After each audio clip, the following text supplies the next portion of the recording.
Welcome to our broadcast. This is Christine Marsh. She is the Senate candidate for the Democrats in District 28, and she is a longtime friend and teacher. She is the reigning 2016 Teacher of the Year for all of the state of Arizona. She did a lot of her teaching career over at Chaparral High School as the AP teacher and then literature, I believe. And now, after a brief stay over at the Cave Creek District, she's back with us teaching 7th and 8th graders at Cheyenne Traditional School. Yes. How are you, Christine? I'm good. Thank you. Thanks for having me. Oh, sure. So I like to preface things and say that you're not representing any particular organization, the school district or anything. We're going to just have a casual conversation and talk to you about you and your views of the world, especially now post-pandemic, and maybe get a little bit of an insight into you. Okay? Sounds great. Okay.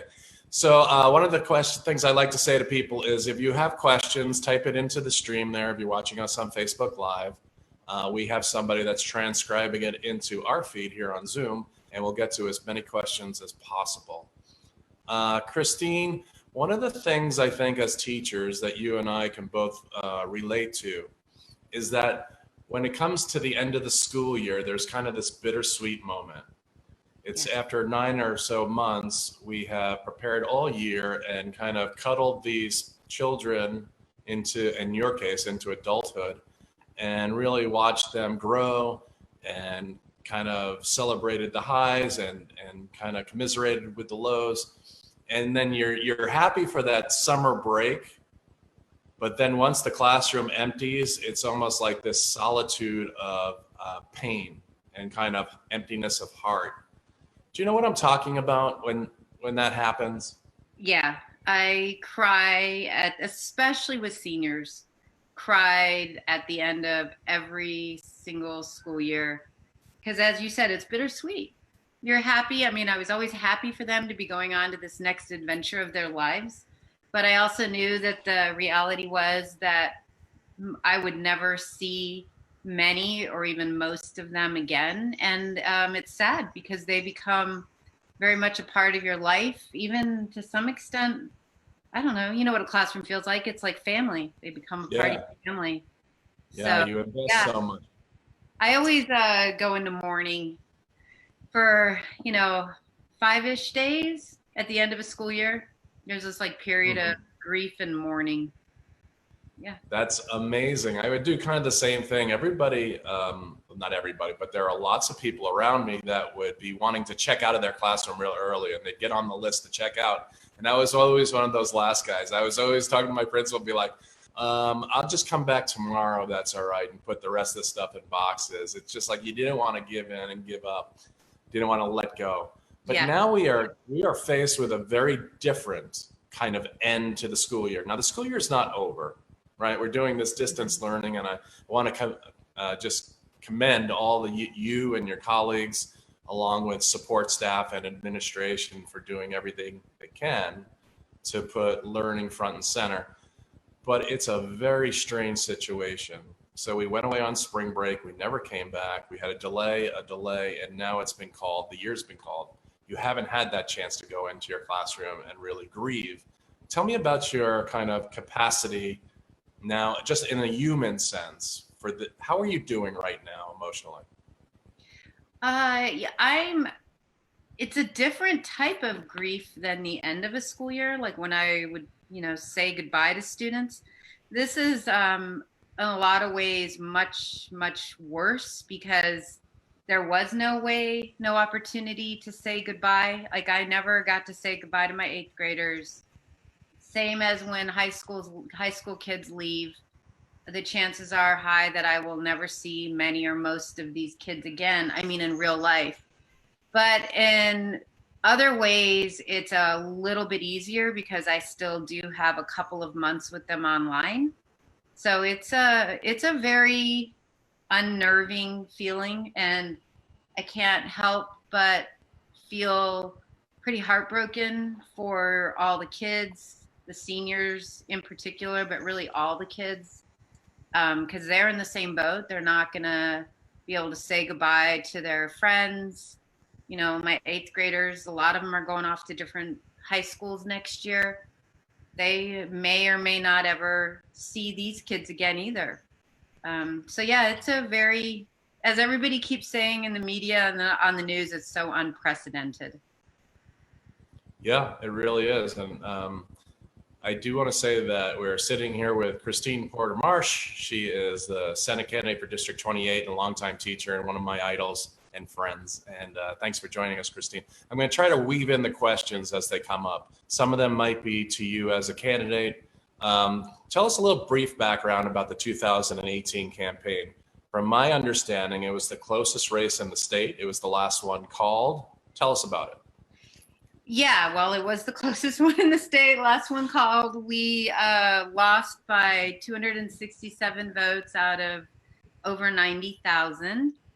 I thought we ran a really good campaign, though. So there was some peace in that. But of course, people were to some extent heartbroken about that loss. We don't plan on losing again, though. But yeah, it was right on. It was a weird 2 weeks because there were 2 weeks of not really knowing. Yeah. Now, some people think it's not a big deal because they say you're running against a moderate. She's pretty good on such and such. But really, in the state that we currently have, can you explain the dynamic really about how maybe the most important vote from the Senate floor happens before you even get on the floor? Tell us about the dynamics of the parties right now and how control really matters. Well, the control matters 100% because the majority party chooses the Speaker of the House and chooses the Senate President. The majority party chooses the makeup of committees, the chair people of committees. So you get something like the Senate Education Committee, which is chaired by a woman who thinks the Earth is 6,000 years old, and it's been, to some extent, stacked. It's a 6-3 split between Republicans and Democrats. So really, really good bills don't even see the light of day. So we can't even have a public dialogue about it. And then some of the more destructive or damaging things actually do get a hearing and maybe get through. I mean, an individual vote, like a Republican, and it's like you said, the biggest decisions have been made before the session actually starts, which is the election of the leadership. And until we flip the House and the Senate, we have really not any hope of getting dialogue and getting good bills heard and stopping some of the bleeding.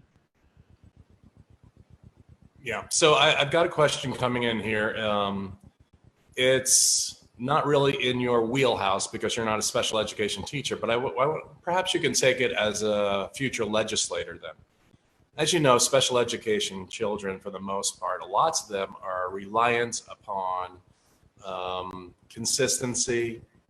They can't take as many longer breaks because the learning does get lost. What do you think about the loss of services for these children? Do you see any way of recapturing in that? Perhaps going through the summer, if maybe the pandemic allows. What are your initial right now? Yeah, I've thought about them, and as you said, I'm not a special education teacher, but I would think that our special education students are perhaps facing the biggest damage, really, of this whole pandemic. And I'm not suggesting we shouldn't have closed schools down, but yeah, and I think that everything should be on the table. But I definitely think that they need to bring in special education teachers and experts and find out what they think needs to happen moving forward for some of these kids who potentially have lost a great deal. But yeah, I do not have the answer for that. But if I was in the legislature, I would make sure that I was talking to the experts who would have the answer to that. Right. The conversations would be happening now. Oh, absolutely. I I do hope that the district is taking this seriously. I don't have all the answers either, but I think a vibrant discussion over some of the possibilities. If we were able to get tests here, I imagine some of these kids could be tested and the teacher could be tested. We can have small group learning going on at a certain location that's clean, and we know that people are safe. That's just a thought I have. Again, we're talking with Christine Marsh. She's a candidate for the Senate in District 28. She's also a longtime teacher and a great friend. If you have any questions, please go ahead and send them in. Christine, you were an AP teacher for a very long time in literature. Mm-hmm. Could you recommend some books perhaps for our different age groups right now?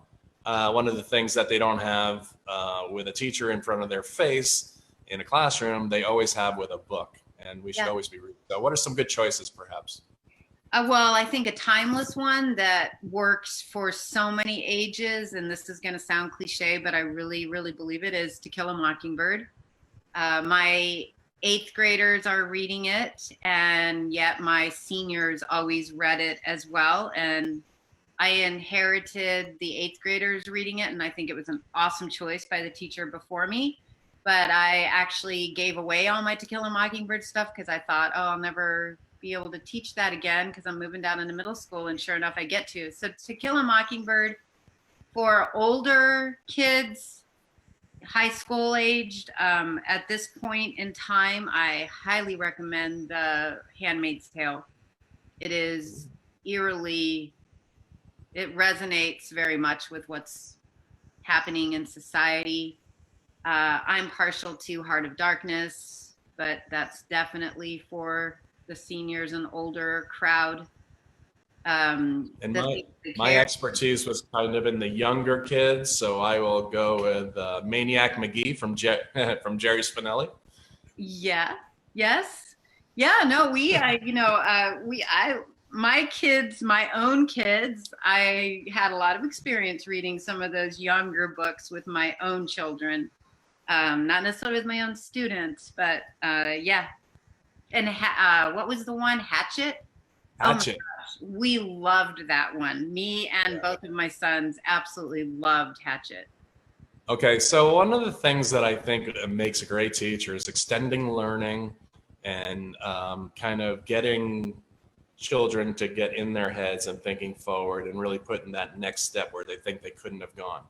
What are some of the questions that that you might give parents to start off with? So let's say they have a child who's reading a book and perhaps they've read it before, or they want to learn more about it. Not just tell me about the main character, but what are some of those probing questions that you might start with as a parent? As a parent, I would go really out of the box and do something fun.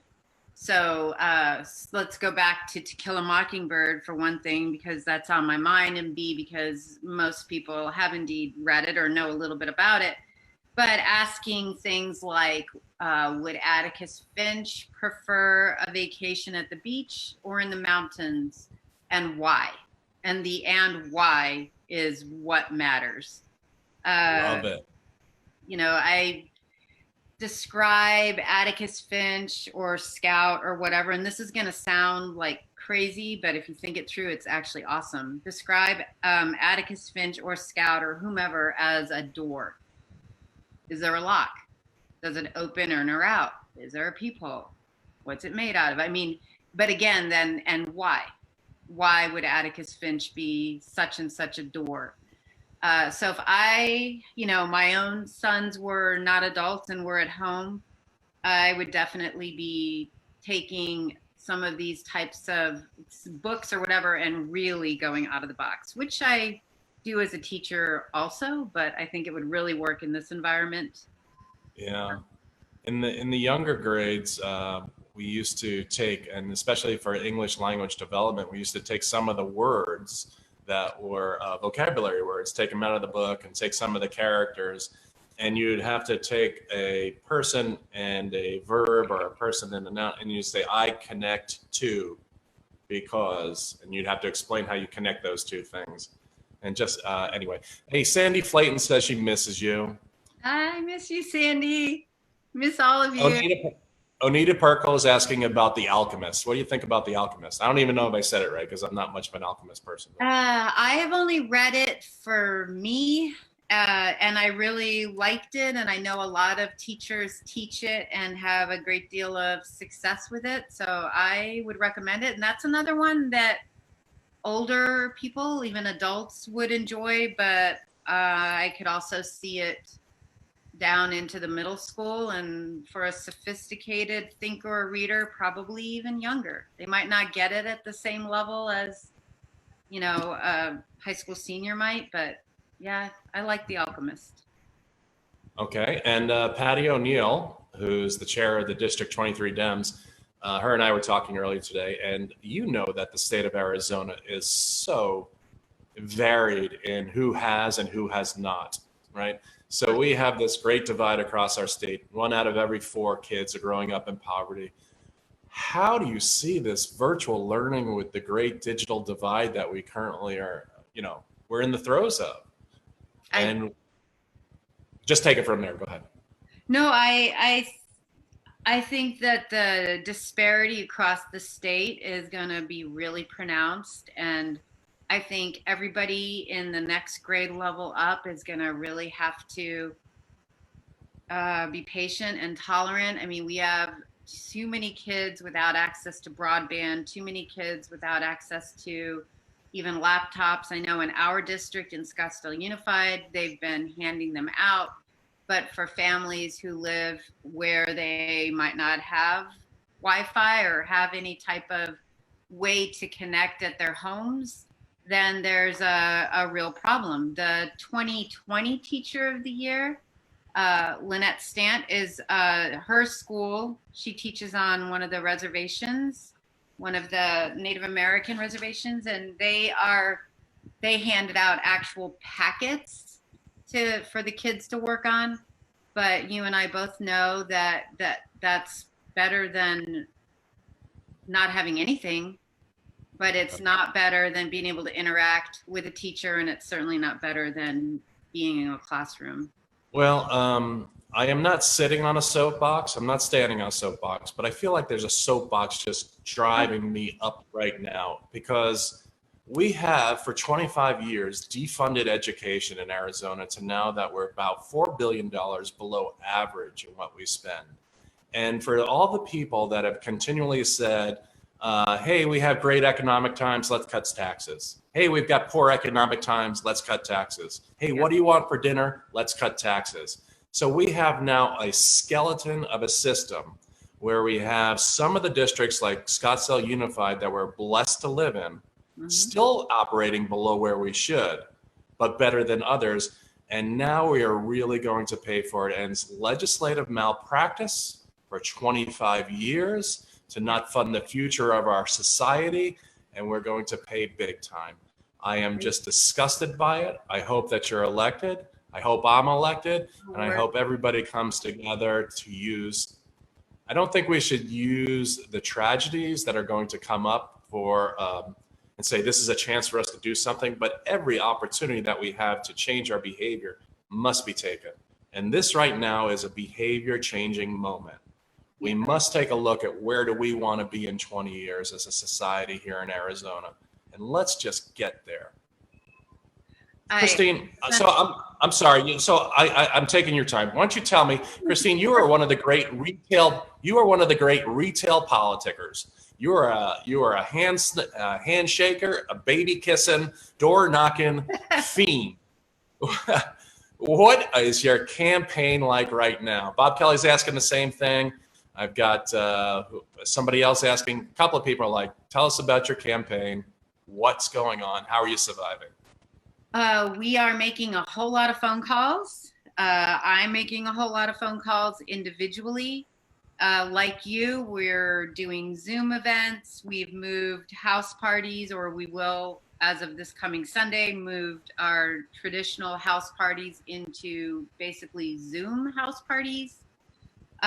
We are, we're all still really active. LD28 they are the most inspiring, motivating people, I mean, ever. They are just amazing.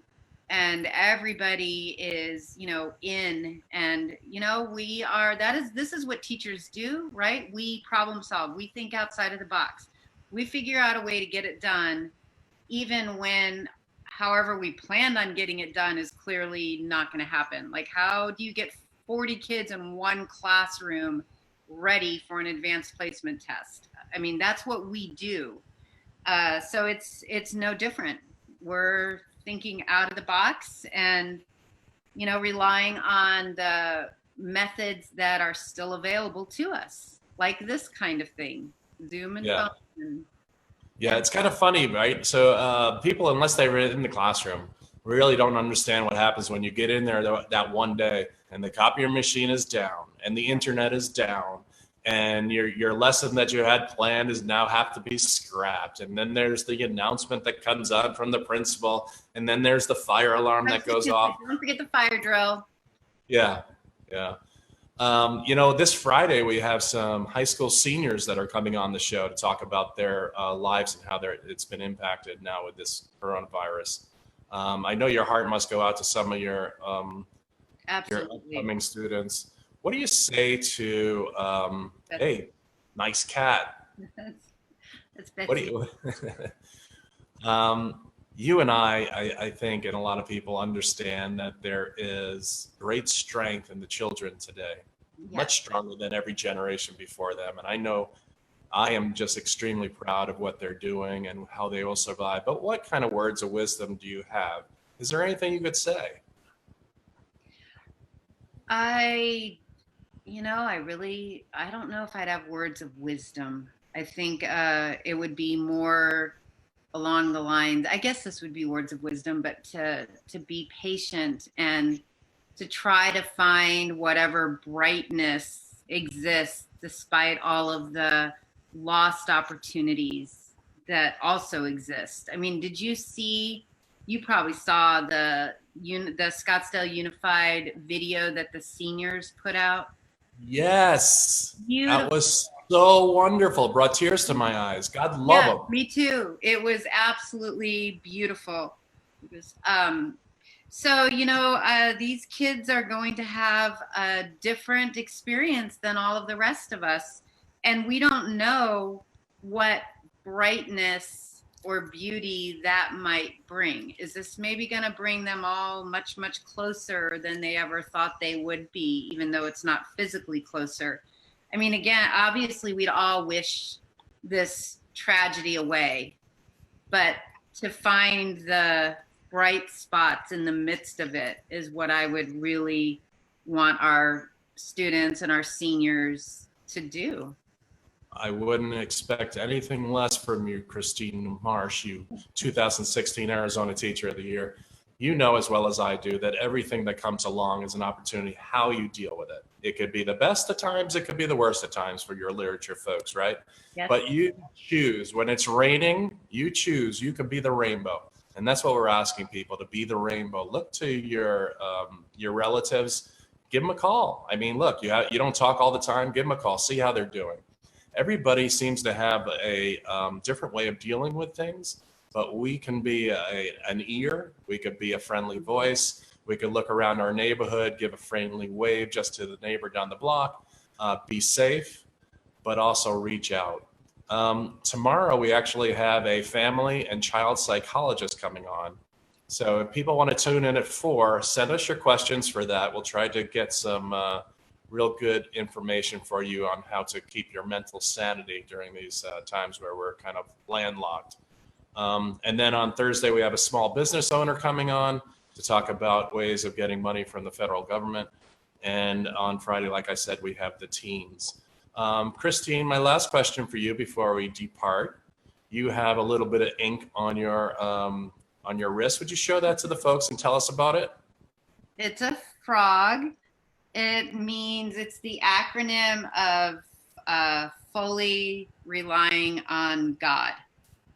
And I got it the day my younger non-digital footprint son graduated from high school, because I knew that it was in God's hands. Like, And I do live by it in any event. It's just I got it on that particular day because I really thought this was the time where I really had to rely on God and really had to remind myself that God does not have any grandchildren.